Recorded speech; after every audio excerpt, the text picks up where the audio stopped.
Hello बच्चों, let's see this question.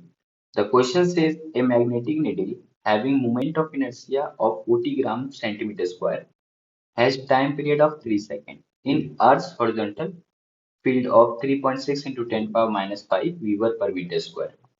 its magnetic moment will be question में कहा गया है कि एक मैग्नेटिक नीडल है जो अर्थ मैग्नेटिक फील्ड में रखा गया है जिसका वैल्यू 3.6 इंटू 10 पावर माइनस 5 वीबर पर मीटर स्क्वायर है और उस मैग्नेट का मोमेंट ऑफ इनर्शिया भी गिवन है, टाइम पीरियड भी गिवन है। तो हमें बताना है मैग्नेटिक मोमेंट यानी एम का वैल्यू क्या होगा।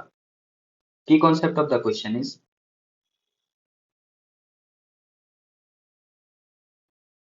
Time period of magnet in presence of magnetic field. Magnetic field के प्रेजेंस में टाइम मैग्नेट का जो टाइम पीरियड होता है ये होता है T equal to 2 pi root under I upon M B. यहाँ पे आई जो है मोमेंट ऑफ इनर्शिया है, एम यहाँ पे मैग्नेटिक मोमेंट है और बी मैग्नेटिक फील्ड। तो इसकी कॉन्सेप्ट की हेल्प से हम लोग इस क्वेश्चन को सॉल्व करेंगे। सबसे पहले क्वेश्चन में जो मोमेंट ऑफ इनर्शिया दिया हुआ वो वैल्यू है 40 ग्राम सेंटीमीटर स्क्वायर।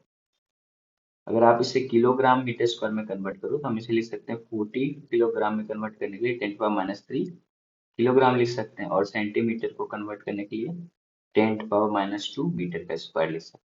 तो ये value 40 into 10 power minus 3 into 10 power minus 4 kilogram metre square, या फिर हम इसे लिख सकते हैं 4 into 10 power minus 6 kilogram metre square.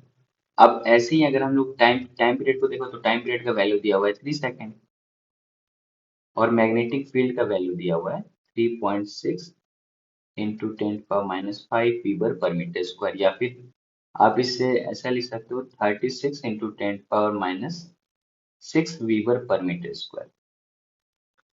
अब अगर हम लोग टाइम पीरियड का रिलेशन लगाएं तो ये वैल्यू हमारे पास है T equal to 2 pi root under I upon M B. तो टाइम पीरियड का वैल्यू है 3 सेकेंड, तो 3 equal to 2 pi root under I moment of inertia value आया 4 इंटू 10 पावर माइनस 6। इसको अगर हम लोग डिवाइड करें 36 इंटू 10 पावर माइनस 6, ये मैग्नेटिक फील्ड है और एम फॉर मैग्नेटिक मोमेंट। तो यहाँ से हमें एम का वैल्यू निकालना है इस इक्वेशन को सॉल्व करके। तो आप इजिली देख पा रहे हो 10 power minus 6 10 power minus 6 cancel out हो जाएगा। अगर हम लोग स्क्वायरिंग बोथ साइड करें तो ये वैल्यू हो जाएगा 9। 9 इक्वल टू ये 2 पाई का स्क्वायर ये 4 पाई स्क्वायर हो जाएगा और रूट स्क्वायर करेंगे तो रूट हट जाएगा, तो इसे सिंपली हम लोग 4/36 एम लिख सकते हैं।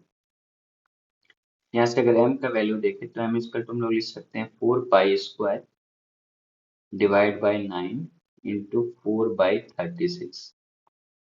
अगर इसे हम लोग सॉल्व करें तो ये 4 से 36 9 टाइम में कट जाएगा, तो इसे हम लोग लिख सकते हैं 4 pi square divide by 9 into 9 81। तो 4 पाई स्क्वायर की जगह क्या लिख सकते हैं 3.14 का स्क्वायर और डिवाइड बाई ये 81 हो जाएगा। तो इसको ना 3.14 का स्क्वायर अप्रॉक्स 10 के बराबर होगा, 10 इंटू 4 80। तो ये ना लगभग हम इसे लिख सकते हैं 40 डिवाइड बाई 81, ये अप्रॉक्स 0.5 के बराबर होगा। तो आंसर होगा 0.5 एम्पियर मीटर स्क्वायर।